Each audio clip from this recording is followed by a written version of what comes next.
Okay. Now, today is technically the same day and stuff like that, but this is a different video. We shortening the videos up, but now I'm going to try something on my nephew.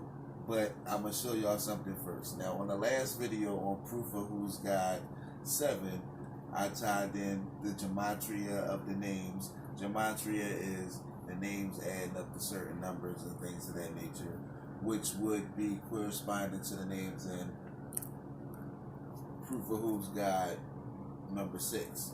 Now, this one, there's a TV show out called Rick and Morty, right?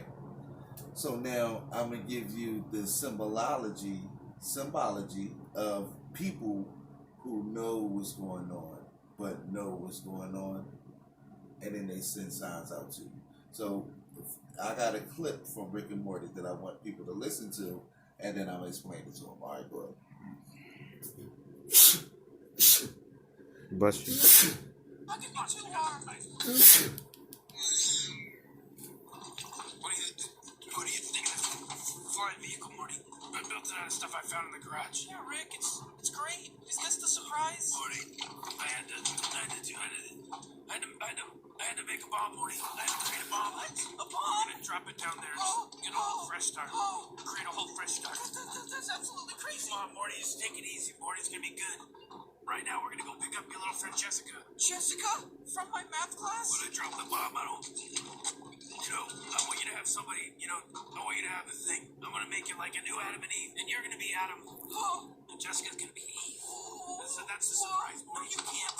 Jessica doesn't even know I exist. But forget about that. You can't blow up, man. Alright. Okay.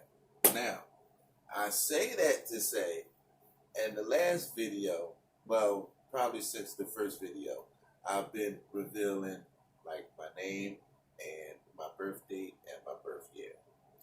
Now, this isn't going to be that tricky, right? So, do me a favor. On the phone that you just paused the video on, go to Google and I want you to ask it a question on camera for me real quick. Any question? All right, I want you to ask it, what does the name Morty mean? What does the name Morty mean? According to Shinos, in French, baby names, the meaning of the name Morty is Dead Sea. Okay. I only say that to say, literally, it means Dead Sea, like the Dead Sea Scrolls. I'll also further elaborate on that because the primary name in the TV show is Rick, like R-I-C-K. And there's a text called the Masoretic text. Now, I know that the name is Mazza, like hammer, but more like a mace. There's also a constellation called the Mazzaroth. Mazza, like the hammer. The mace and the hammer is the same thing. It just depends on what it's using it for. A judge and the executioner is the same thing. The name Rick, my father's name is Derrick, D-E-R-R-I-C-K, or Reddick if you switch the "der" around. Like D-E-R-R-E-D, Reddick. The name Morty is M-O-R-T-Y, which is Troy M. scrambled. M-O-R-T-R-M-O-O-Y for Morty, initial M for Michael. And it just so happens that my children's mother name is Jessica, just like the cartoon says. It's kind of odd because that was just a TV show when we was growing up. And then I started looking into, other different things that had to do with names and things of that nature.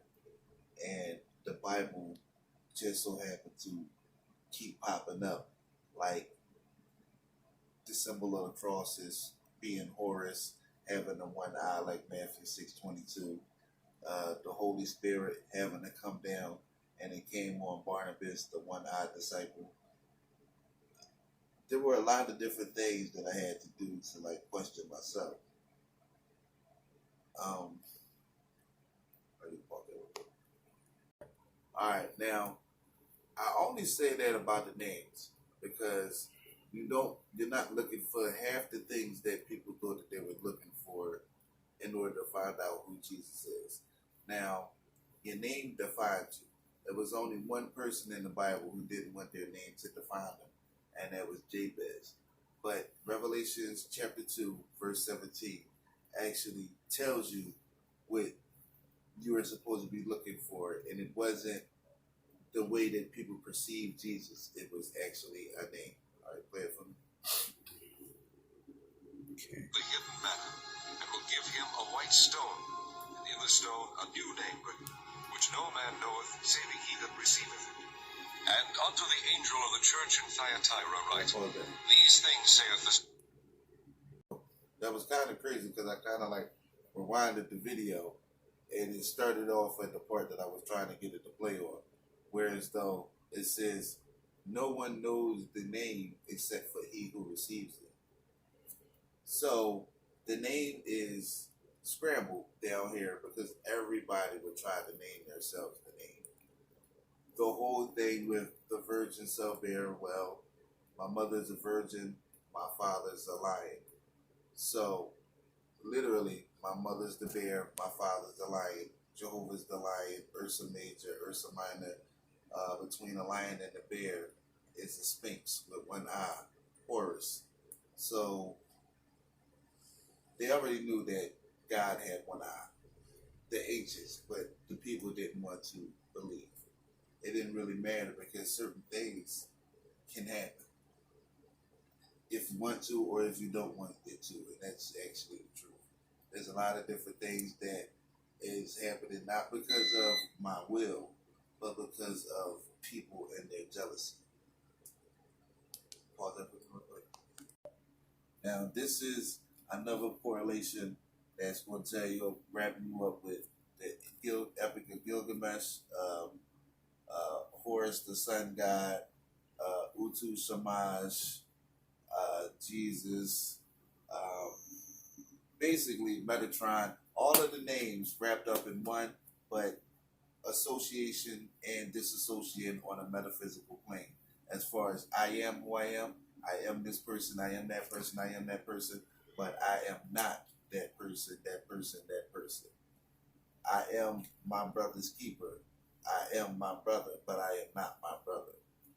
Amen. All right, play the video.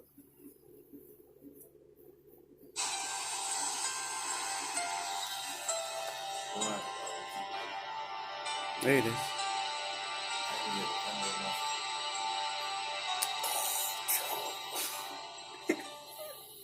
Anunnaki, Shamash.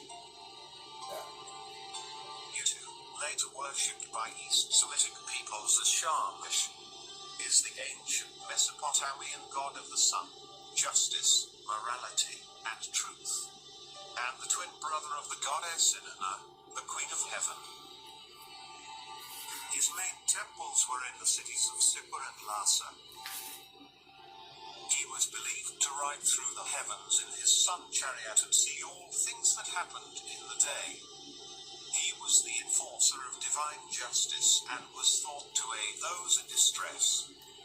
According to Sumerian mythology, he helped protect Unyusit when the demons tried to drag him to the underworld. And he also appeared to the heroes Zuzu after the Great Flood. In the Epic of Gilgamesh, he helped Gilgamesh defeat the Ogahamriba. Utu was the twin brother of Inanna, the Queen of Heaven, whose domain encompassed a broad variety of different powers. In Sumerian texts, Utu is usually the son of Nana, the god of the moon, and his wife is Enku. but is sometimes also described as the son of Enlil. His wife was the goddess Sherida, later known in Akkadian as Ea. Sherida was a goddess of beauty, fertility, and sexual love. They were believed to have two offspring, the goddess Kitu, whose name means truth, and the god Misharu, whose name means justice. Uta was worshipped in Sumer from the very earliest times. The oldest documents mentioning him date to around 3500 BC, during the first stages of Sumerian writing. His main temples, which were both known as Ibaba, White House, which were located in Sippar in Lhasa, Uta continued to be venerated until the end of Mesopotamian culture, and was worshipped for well over 3,000 years. Uta's main personality characteristics are his kindness and generosity. But, like all other Mesopotamian deities, he was not above refusing a request which inconvenienced him. In the Hurro-Akkadian bilingual Widener god list, Utu is equated with the Hurrian sun god Semigi. In the Ugaritic trilingual version of the Widener god list, Semigi and Utu are both equated with Lugalbanda, who is the godfather of Gilgamesh. In Sumerian texts, Utu is described as bearded and long-armed. There is also a Celtic god named Lug of the long arm, food for thought. In art, he is shown as an old man with a long beard. He was believed to emerge from the doors of heaven every day at dawn, and ride across the sky in his chariot before returning to the interior of heaven, through a set of doors in the far west every evening. Sounds like a portal or stargate. Utu's charioteer was named Bunine. Cylinder seals often show two gods holding the doors open for him as he wields his weapon. The pruning saw, a double-edged dart-shaped saw with large, jagged teeth, representing his role as the god of justice. No. Utu's main symbol was the solar disk. The Sumerians believed that, as he rode through heaven, Utu saw everything that happened in the world. Alongside his sister Inanna, Utu was the enforcer of divine justice. At night, Utu was believed to travel through the underworld as he journeyed to the east in preparation for the sunrise. One Sumerian literary work refers to Utu illuminating the underworld and dispensing judgment there, and Shamish Hymn 31. WL 126 states that Uta serves as a judge of the dead in the underworld alongside the Morku, Kusu, and the Enunnaki. On his way through the underworld, Uta was believed to pass through the garden of the sun god, which contained trees that bore precious gems as fruit.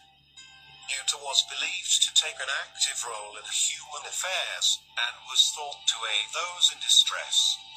In one of his earliest appearances in literature, in the myth of Etana, written before the conquest of Sargon of Akkad, 2334 to 2284 BC, the hero Edano invokes Uta to help his wife conceive a child.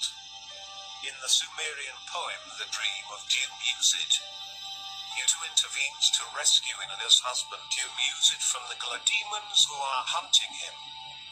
In the Sumerian flood myth, Utu emerges after the flood waters begin to subside, causing Ziusudra, the hero of the story, to throw open a window on his boat and fall down prostrate before him. Ziusudra sacrifices a sheep and an ox to Uta for delivering him to salvation. In the Sumerian king list, one of the early kings of Uruk is described as the son of Utu, and Uta seems to have served as a special protector to several of that city's later kings. In the Sumerian poem of Gilgamesh and Huwawa, the hero Gilgamesh asks Uta to assist him in his journey to the Cedar Mountain. In this version, Gilgamesh asks Utu's help because Utu is associated with the Cedar Mountain, which is implied to be located in the Far East, the land where the sun rises. Alternatively, it could be where the sun sets, as above, so below. Utu is initially reluctant to help, but after Gilgamesh explains that he is doing this because he intends to establish his name, because he knows he will eventually die, Utu agrees. Once Gilgamesh reaches the Cedar Mountain, Utu helps him defeat the Ogahiwawa, who lives there. In the standard Babylonian epic of Gilgamesh, Gilgamesh's plan to visit the Cedar Mountain is still his own idea and he goes to Shamash Freight. In this version, however, the Cedar Mountain is explicitly stated to be located in the northwest, in Lebanon. Shamash helps Gilgamesh defeat Humbaba, the East Semitic name for Huwawa.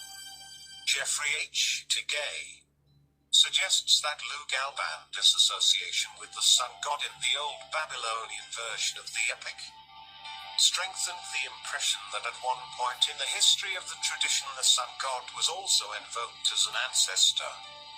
In the Sumerian version, Gilgamesh's initial quest is to visit the Cedar Mountain, and Humbaba is merely an obstacle that Gilgamesh and Enkidu encounter once they have already arrived there. But, in the Babylonian version, defeating Humbaba is the initial quest on which the heroes embark. In a late version of the Gilgamesh story, Shamash becomes the instigator of the quest, the one who instructs Gilgamesh to go slay Humbaba to begin with. Tegay describes this as the final and logical development of Shamash's role. Shamash appears to be a physical god, large and alive. Why would a god need a tuning fork in the shape of a rod and ring of power? That symbol is not the sun. It is the frequency 3825. This is a physical god who understands frequency and vibration, the keys to understanding or manipulating the universe. If Shamash is a god, then so is the legendary Nikola Tesla, a real god of light. I have so much work to do. I will be back. Please share, like, comment, and subscribe to support the channel for more ancient mystery. Now, two things that I wanted people to pay attention to in their video. One thing, the main thing, was the names. The second thing was the Anunnaki. Genesis chapter 6, where it talks about the sons of God, or the sons of Elohim, came down and took any woman that they wanted. So the name ties in with the Anunnaki, and the name ties in with the Libra as far as the scales of justice, and it also ties in with the farmer as far as the pruning saw, and it also ties in with the justice is blind on the left side. The last thing was the place and location, where it said the name of his house is called the White House. Well, most people will say in America, well, the White House is in Washington, D.C. Well, yes, the White House was definitely relocated to Washington, D.C. But the truth is, a pillar is a pillar. You really can't move a pillar spiritually, meaning which there is there. So what you put there is still there, no matter if you try to move the entity. God bless heaven.